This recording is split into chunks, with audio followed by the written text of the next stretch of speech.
So this kind of picks up from where I just left off when I went to work for Daubert. I think he was running maybe a 6 or 7 man crew, and we were on the job one day. So I moved to Louisiana in February of '90. No, I'm sorry. I moved to Louisiana in August of '92, and somewhere around this time of year would have been around November. We're on the job site, normal day, and we're all, shooting nail guns, and there's hammers going off or whatever, but we're all bullshitting and talking. And Daubert says to his crew, just in general, does anybody want to go to the houseboat this weekend and go deer hunting? It's opening day with dogs. So I don't even know what that meant. I'd never deer hunted in my life. And I didn't know what opening day with dogs meant. Like, wait a minute, we're going to kill deer with dogs? I'm confused. And then I noticed that nobody said a word on the job. Like, nobody stopped working. It didn't get quiet. It just that nobody, spoke up and said, I'll go. I want to go. And so I was like, well, I'll go.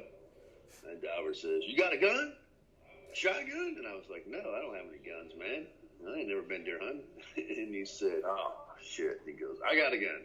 And I'm like, all right. He goes, you got any waders? And I'm like, waders? And he's like, yeah, like chest waders or hip waders. And I'm like, I don't even know what hip waders are. No, I don't have that either. And everyone on the job site's kind of laughing, and I started to get a little nervous, whatever. But he said, all right, fine, be at my house. I knew where he lived because I'd met there a few times to ride with him to jobs. But he said, be at my house Friday, after work. Bring, just bring whatever you can bring. I'll take care of the hunt stuff. I'm like, all right. I don't even have camo. So I drove my '79 Cadillac over to Daubert's house, and I got out, and we jumped in his Jeep, and we took off. He had a couple of guns in a gun case, and we went down. We drove from there through White Castle and Plaquemine Parish on down to a bayou. I'm trying to think of the name of the bayou.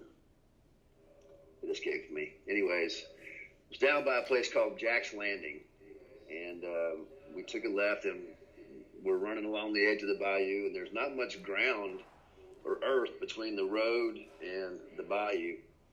And we're just going along in the Jeep, and we're drinking Budweisers with Tony Sastry's on top of the can, and we're bullshitting, and he's crossing himself every time he passes a Catholic church or Mary in a bathtub, as I called it, in the yard, whatever. And so all of a sudden, man, we're going 40, and he slams on the brakes and rolls off the side of this, the road's up high, but the bayou's down below. He just drops off, and I'm like, well, what's this? And he's like, well, this is the houseboat. And I'm like, we're hunting here on this little patch? And he's like, no, man, we stay in the houseboat, and then we'll take a boat. He had a boat there, and then we go, hunting. So, anyways, I failed to mention that he is pulling a boat. I said there's a boat there. He pulled a boat, and he had dogs in the boat in a cage. So opening day in Louisiana is what they call doe days with dogs. So that means that you can use dogs as equipment to chase down deer, and you can shoot them. And it was just him and I. Normally you would need 5 or 6 guys to do this, but it was just me and Daubert. Nobody else wanted to go. So we unload the dogs. We launched the boat right off the side of the road into the bayou, and we get the generator out, put it in this little wooden shack, and we put gas in it and fire it up, and then we go to this houseboat, and he has some elaborate, weird locking system where you have to climb through a window and move some 2x4s to get the doors open, whatever.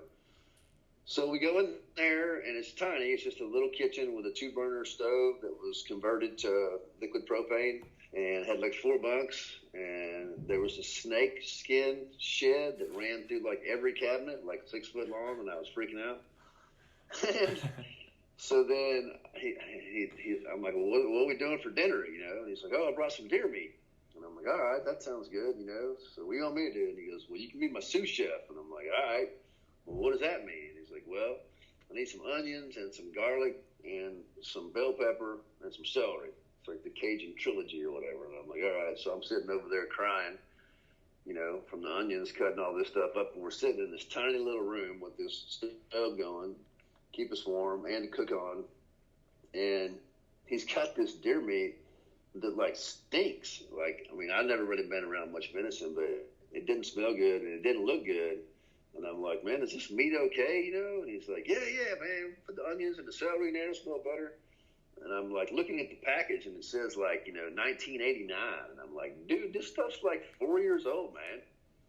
And he's like, yeah. He goes, but I called a biologist at LSU and I asked him like, when does stuff go bad, or how can you get sick if you eat stuff that's not good or whatever? And the lady told me that you could literally stop and pick up roadkill, and as long as you cooked it and maintained the heat at 400 degrees for a specific period of time, that you could eat it and you wouldn't die.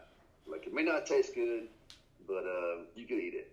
And that's probably the worst thing that anybody ever told Dalbert Guidros in his life, that you could do that, because that son of a bitch would eat anything. So anyhow, we cooked, and it made the whole camp smell so bad you couldn't really stay in that room. So we were out on the street in porch, but we ended up eating it. And so he showed me this big map, of all this stuff. Like I said, there was no phones back then. He just had a big paper map on the wall, and he was telling me, we're going to leave here in the boat with the dogs, and there's this big island out here they call Bull Tail, and it's kind of shaped like a bull's tail is why they call it Bull Tail. And there was a famous camp there.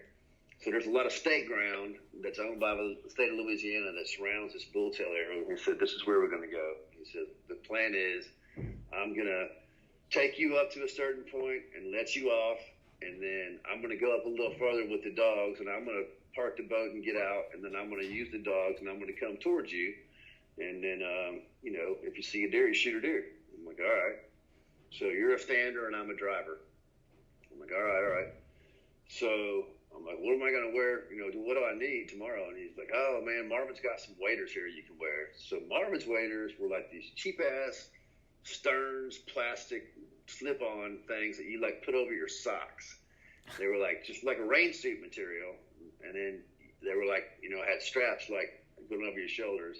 And then you literally just put tennis shoes on, like Nikes. And that's what I had. So we get in the bayou the next morning, and I'm holding the light. It's before dawn. We got all the dogs loaded.